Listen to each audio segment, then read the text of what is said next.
আপনার আবাস যোজনার ফাইনাল লিস্টে নাম থাকা সত্ত্বেও যদি এসএমএস না আসে, তাহলে কি আপনি আবাস যোজনার ঘর পাবেন কি পাবেন না? তো হ্যালো বন্ধুরা, আপনারা দেখছেন টেক বাংলা ইউটিউব চ্যানেল। আপনাদের সঙ্গে আমি ফিরোজ। তো বাংলার আবাস যোজনা ঘরের যে প্রথম কিস্তির টাকা সেটি দেওয়া শুরু হয়ে গেছে। তো ইতিমধ্যে অনেক উপভোক্তার ব্যাংকের অ্যাকাউন্টে আবাস যোজনা ঘরের প্রথম কিস্তির যে টাকা, সেই কিস্তির টাকা পাঠিয়ে দেওয়া হয়েছে বা পাঠিয়ে দিয়েছেন। এবং যাদের ফাইনাল লিস্টে নাম আছে বা মোবাইলে এসএমএস এসেছিল এবং সেই এসএমএস এর মাধ্যমে যারা আধার ভেরিফিকেশন করেছিলেন বা অ্যাকাউন্ট ভেরিফিকেশন করেছিলেন, তাদের মধ্যে যাদের অ্যাকাউন্টে এখনো আবাস যোজনার প্রথম কিস্তির টাকা আসেনি বা আবাস যোজনার প্রথম কিস্তির টাকা পাননি, তাদের 2-1 দিনের মধ্যে ব্যাংকের অ্যাকাউন্টে টাকা চলে আসবে।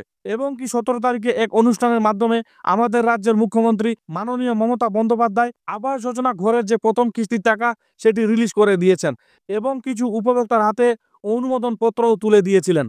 এই বিষয়টি হয়তো আপনারা অনেকেই জানেন, এবং যারা জানেন না, যদি জানতে চান তাহলে আমাদের চ্যানেলে সেটির বিষয়ে একটি ভিডিও দেওয়া আছে, আপনারা সেই ভিডিওটি দেখে নিতে পারেন।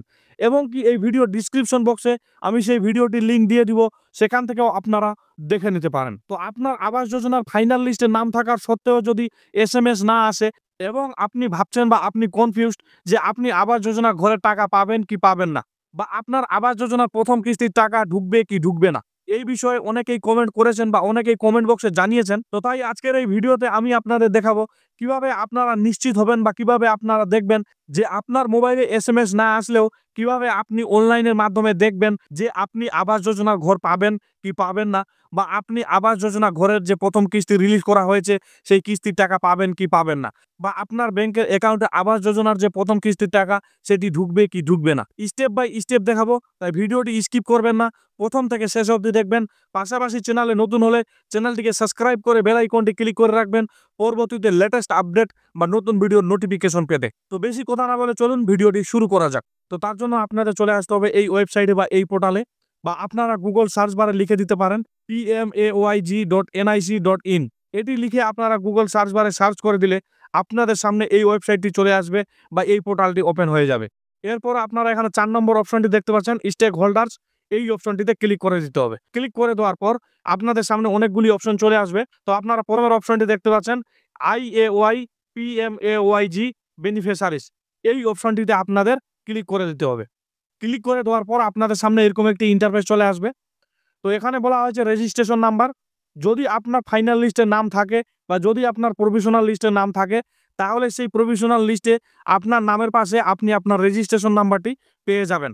এবং যদি আপনি আপনার রেজিস্ট্রেশন নাম্বার খুঁজে না পান বা রেজিস্ট্রেশন নাম্বার না জানেন, তাহলে আপনারা এখানে দেখতে পাচ্ছেন অ্যাডভান্স সার্চ।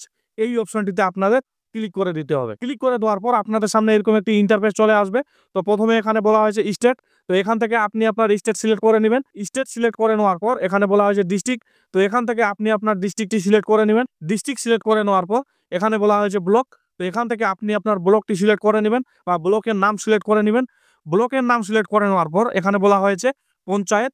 তো এখান থেকে আপনি আপনার গ্রাম পঞ্চায়েতের নাম সিলেক্ট করে নেবেন। গ্রাম পঞ্চায়েতের নাম সিলেক্ট করে নেওয়ার পর এখানে বলা হয়েছে স্কিম নেম। তো এই স্কিম নেমের এখানে ক্লিক করে আপনাকে PMAYG সিলেক্ট করে নিতে হবে। সিলেক্ট করে নেওয়ার পর এখানে আপনারা দেখতে পাচ্ছেন ফাইন্যান্সিয়াল ইয়ার। তো এখানে আপনাকে 2024-2025 সিলেক্ট করে নিতে হবে। সিলেক্ট করে নেওয়ার পর এখানে বলা হয়েছে সার্চ বাই নেম। তো এখানে আপনি আপনার নামটি ইনপুট করে দিবেন বা লিখে দিবেন। ইনপুট করে দেওয়ার পর এখানে বলা হয়েছে সার্চ বাই BPL নাম্বার। তো আপনার BPL নাম্বারটি আপনাকে এখানে ইনপুট করে দিতে হবে বা লিখে দিতে হবে। লিখে দেওয়ার পর এখানে বলা হয়েছে অ্যাকাউন্ট নাম্বার। তো এখানে আপনি আপনার অ্যাকাউন্ট নাম্বারটি লিখে দিবেন। যে অ্যাকাউন্ট নাম্বারটি আপনার যখন সার্ভে করতে এসেছিল, যে অ্যাকাউন্ট নাম্বারটি আপনি দিয়েছিলেন, সেই অ্যাকাউন্ট নাম্বারটি আপনাকে এখানে ইনপুট করতে হবে বা লিখে দিতে হবে। লিখে দেওয়ার পর এখানে বলা হয়েছে সার্চ বাই স্যাংশন অর্ডার। তো আপনাকে এখানে স্যাংশন অর্ডার নাম্বারটি লিখে দিতে হবে। লিখে দেওয়ার পর এখানে বলা হয়েছে search by father name and husband name. তো এখানে আপনাকে বাবার নাম বা স্বামীর নাম লিখে দিতে হবে। লিখে দেওয়ার পর এখানে আপনারা দেখতে পাবেন সার্চ। এই সার্চ অপশনটিতে আপনাদের ক্লিক করে দিতে হবে। সার্চ অপশনটিতে ক্লিক করে দিলেই আপনি আপনার ডিটেলস দেখে নিতে পারবেন। তো আমার কাছে যেহেতু রেজিস্ট্রেশন নাম্বার আছে, তো আমি রেজিস্ট্রেশন নাম্বারটি ডাইরেক্ট ইনপুট করে দিয়ে আপনাদের দেখিয়ে দিচ্ছি কিভাবে আপনারা দেখবেন। তো তার জন্য আমরা এখানে রেজিস্ট্রেশন নাম্বারটি ইনপুট করে দিব। রেজিস্ট্রেশন নাম্বারটি ইনপুট করে দেওয়ার পর আপনারা এখানে দেখতে পাচ্ছেন সাবমিট। এই সাবমিট অপশনে আপনাদের ক্লিক করে দিতে হবে।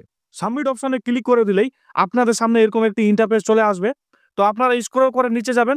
স্ক্রল করে নিচে আসার পর এখানে আপনারা দেখতে পাচ্ছেন বেনিফিশিয়ারি ডিটেইলস। তো আপনারা এখানে দেখতে পাচ্ছেন এখানে বেনিফিশিয়ারির স্টেট এবং বেনিফিশিয়ারির ডিস্ট্রিক্ট এবং বেনিফিশিয়ারির ব্লক এবং বেনিফিশিয়ারির পঞ্চায়েতের নাম এবং বেনিফিশিয়ারির ভিলেজ এবং আপনারা এখানে দেখতে পাচ্ছেন বেনিফিশিয়ারি নেম। তো এখানে যে বেনিফিশিয়ারির নাম সেই বেনিফিশিয়ারির নাম আপনারা এখানে দেখতে পাচ্ছেন এবং কি আপনার ক্ষেত্রে আপনার নামটি এখানে থাকবে।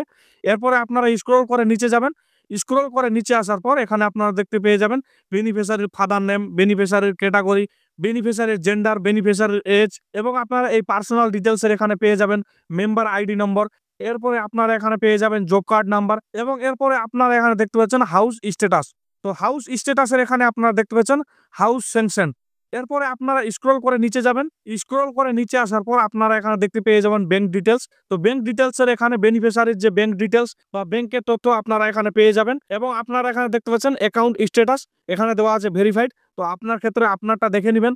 এরপরে আপনারা এখানে দেখতে পাচ্ছেন আধার স্ট্যাটাস। তো আধার স্ট্যাটাসের এখানে আপনারা দেখতে পাচ্ছেন এখানে ভেরিফাইড হয়ে আছে।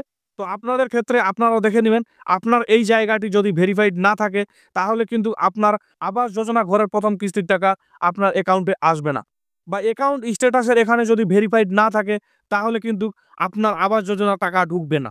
এই সমস্ত কিছু আপনাকে দেখে নিতে হবে। এরপরে আপনারা স্ক্রল করে নিচে যাবেন। স্ক্রল করে নিচে আসার পর এখানে আপনারা দেখতে পাচ্ছেন স্যাংশন নম্বর। এরপরে আপনারা এখানে দেখতে পাচ্ছেন স্কিম আন্ডার হুইচ স্যাংশন, কি স্কিমের আন্ডারে বাড়িটি দেওয়া হচ্ছে। তো এখানে আপনারা দেখতে পাচ্ছেন প্রধানমন্ত্রী আবাস যোজনা গ্রামীণ এবং কত টাকা স্যাংশন হয়েছে সেই পরিমাণটি এখানে দেওয়া আছে। এরপরে আপনারা স্ক্রল করে নিচে যাবেন। স্ক্রল করে নিচে আসার পর এখানে আপনারা দেখতে পাবেন হাউস ফটো। তো আপনার বাড়ি সার্ভে করার সময় যে ফটো নেওয়া হয়েছিল সেই ফটোগুলিও আপনি এখানে দেখতে পাবেন। তো যদি আপনি আপনার স্ট্যাটাসটি এভাবে চেক করেন এবং হাউস স্ট্যাটাসের এখানে যদি স্যাংশন না হয় তাহলে কিন্তু আপনি আবাস যোজনা ঘরের টাকা পাবেন না বা আবাস যোজনা ঘরের কিস্তি পাবেন না। তো বন্ধুরা আজকের এই ভিডিওটিতে এই আপডেটটি দেওয়া ছিল। আশা করছি ভিডিওটি আপনাদের ভালো লেগেছে। যদি ভিডিওটি ভালো লেগে থাকে তাহলে ভিডিওটিতে অবশ্যই একটি লাইক দিবেন এবং যদি কিছু জানার থাকে এবং যদি কিছু জানতে চান তাহলে অবশ্যই কমেন্ট বক্সে জানাবেন। পাশাপাশি চ্যানেলে নতুন হলে চ্যানেলটিকে সাবস্ক্রাইব করে বেল আইকনটি ক্লিক করে রাখবেন পরবর্তীতে লেটেস্ট আপডেট বা নতুন ভিডিওর নোটিফিকেশন পেতে।